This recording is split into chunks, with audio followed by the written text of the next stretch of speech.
আপনার এটা দায়িত্ব। কারণ যখন আপনাকে কাল কিয়ামতের মাঠে কি করা হবে, জিজ্ঞাসা করা হবে আপনার দায়িত্ব সম্পর্কে, সেদিন আপনি কি জবাব দিবেন, সেদিন আপনি ধরা পড়ে যাবেন। কারণ যখন আপনাকে জিজ্ঞাসা করা হবে যে আমি যে তোমাকে দুনিয়াতে পাঠিয়েছিলাম, তোমার পরিবারের হেড লিডার বানিয়েছিলাম, তোমাকে দায়িত্ববান বানিয়েছিলাম, কিন্তু তোমার পরিবারকে তুমি কি করোনি, উত্তম চরিত্রবান বানাওনি। তোমার পরিবারকে তুমি কি করোনি, উত্তম চরিত্রবান বানাওনি, জাহান্নামের ভয় দেখাওনি। এই জন্য আপনাকে আমাকে কি করা হবে, কাল কিয়ামতের মাঠে কি করবে, আল্লাহ তাআলা আপনাকে আমাকে ধরবে, জিজ্ঞাসা করবে। কাল কিয়ামতের মাঠে আপনাকে জিজ্ঞাসা করবে আপনার পরিবার সম্পর্কে, যে আপনার পরিবারকে আপনি কি করেছেন, আদর্শবান বানিয়েছেন না বানাননি, এই ব্যাপারে আপনাকে জিজ্ঞাসা করা হবে।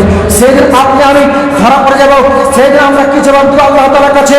তাই আপনি আমি বেঁচে আছি, এখনো সময় রয়েছে, আপনাকে আমাকে কি করতে হবে, আদর্শবান, আপনার পরিবারকে আদর্শবান বানাতে হবে, নেককার বানাতে হবে, আপনার ছেলে মেয়েকে কি করতে হবে, উত্তম চরিত্রবান বানাতে হবে, তাকে ইসলামিক শিক্ষা দিতে হবে, তাকে ইসলামিক শিষ্টাচার শেখাতে হবে, তাকে আদর্শবান বানাতে হবে, আপনার স্ত্রীকে আদর্শবান বানাতে হবে, আপনার ছেলে মেয়েকে আদর্শবান বানাতে হবে, আপনার পরিবারকে আদর্শবান বানাতে হবে।